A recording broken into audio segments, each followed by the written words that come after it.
Assalamualaikum semuanya. Perkenalkan, nama saya Dina Nur Kamila.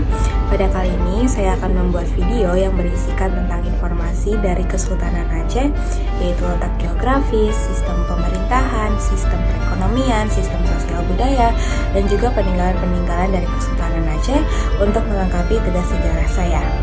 Selamat menyaksikan semuanya. Semoga dapat bermanfaat. Kesultanan Aceh yang berdiri pada tahun 1496 dan runtuh pada tahun 1903 ini terletak di sebelah utara Pulau Sumatera dengan ibu kota Kutaraja atau Aceh Raya yang sekarang merupakan Aceh Besar. Kesultanan Aceh ini berdiri di atas bekas wilayah Kesultanan Lamuri yang berhasil ditaklukkan oleh Sultan Ali Muhammad Shah pada tahun 1496.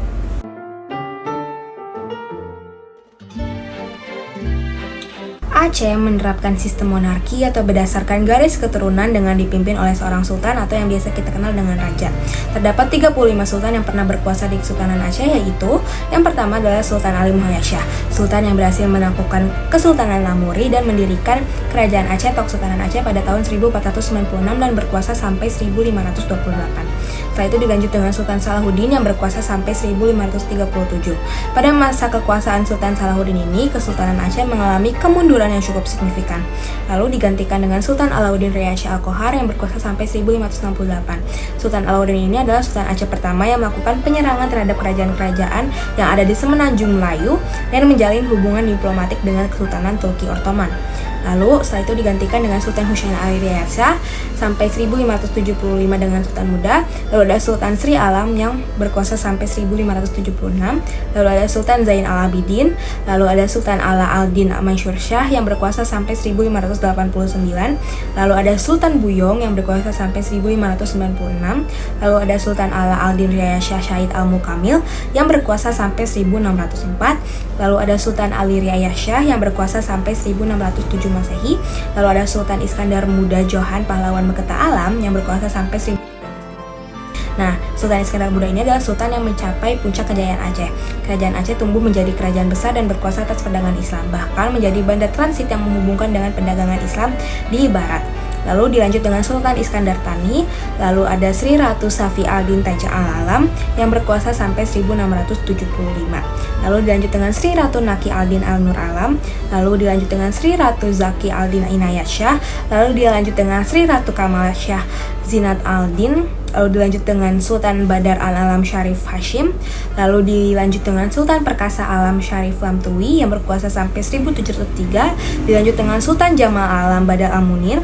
Lalu dilanjut dengan Sultan Jauhar Alam Amin Aladin. Lalu dilanjut dengan Sultan Syamsul Alam yang berkuasa sampai 1727. Lalu dilanjut dengan Sultan Ala Al-Din Ahmad Shah yang berkuasa sampai 1735. Lalu ada Sultan Aladin Johan Shah yang berkuasa sampai 1760. Lalu ada Sultan Mahmud Shah yang berkuasa sampai 1781. Lalu ada Sultan Badar Aladin yang berkuasa sampai 1785. Ada Sultan Sulaiman Shah. Lalu dilanjut dengan Alauddin Muhammad Daul Shah. Dilanjut dengan Sultan Ala Al-Din Jauhar Al-Alam. Lalu dilanjut dengan Sultan Syarif Syaif Al-Alam. Lalu dilanjut dengan Muhammad Shah, Sultan Muhammad Shah. Lalu dilanjut dengan Sultan Sulaiman Shah yang berkuasa sampai 1857. Lalu ada Sultan Mansur Shah yang berkuasa sampai 1870. Lalu ada Sultan Mahmud Shah yang berkuasa sampai 1874. Lalu yang terakhir adalah Sultan Muhammad Daun Shah yang merupakan sultan terakhir di Kesultanan Aceh.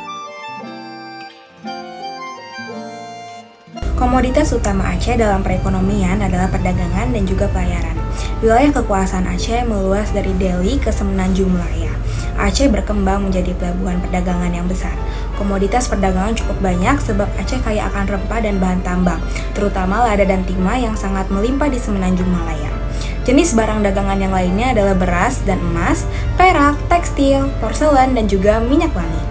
Jadi bisa dibilang komoditas utama Kesultanan Aceh ini adalah perdagangan dan juga pelayaran. Aceh merupakan salah satu dari kerajaan Islam yang besar, terutama karena kemampuannya mengembangkan pola dan sistem pendidikan militer, lalu kebijakannya menentang hegemoni Eropa, dan sistem pemerintahannya yang teratur dan sistematis, mewujudkan pusat-pusat pengkajian ilmu pengetahuan, hingga kemampuan menjalin hubungan diplomatik dengan negara lain seperti Inggris, Belanda, Turki, Utsmani, dan juga Perancis. Nah, selain itu, di bidang kesastraan dan agama, Kesultanan Aceh ini melahirkan beberapa ulama ternama yang hasil karyanya menjadi rujukan utama dalam bidang masing-masing.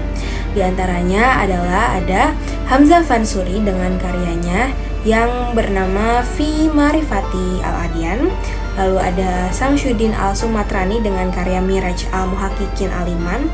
Lalu setelah itu ada Nuruddin Al-Raniri yang hidup pada masa kekuasaan Iskandar Thani dengan karya Syirat Al-Mustaqim.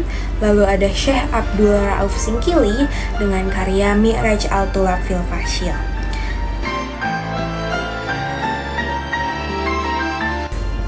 Bukti-bukti peninggalan Kesultanan Aceh yang pertama adalah Masjid Baitur Rahman yang masih berdiri kokoh hingga sekarang meskipun sudah diterjang dengan tsunami. Lalu ada Benteng Indrapatra yang melindungi Aceh dari serangan Portugis. Lalu ada Taman Sari Gunungan yang biasa digunakan Permaisuri Iskandar Muda atau Putri Pahang untuk beristirahat. Lalu ada uang emas Kerajaan Aceh. 300 dirham emas ini ditemukan di Kecamatan Kutaraja. Yang kelima adalah Makam Sultan Iskandar Muda yang terletak di kawasan Karuang Daroy dan juga bersebelahan dengan Museum Aceh. Lalu yang keenam ada 3 meriam Kesultanan Aceh yang terletak di Aceh Barat atau daerah Gampong Drian Rampak, Kecamatan Arongan, Lambek.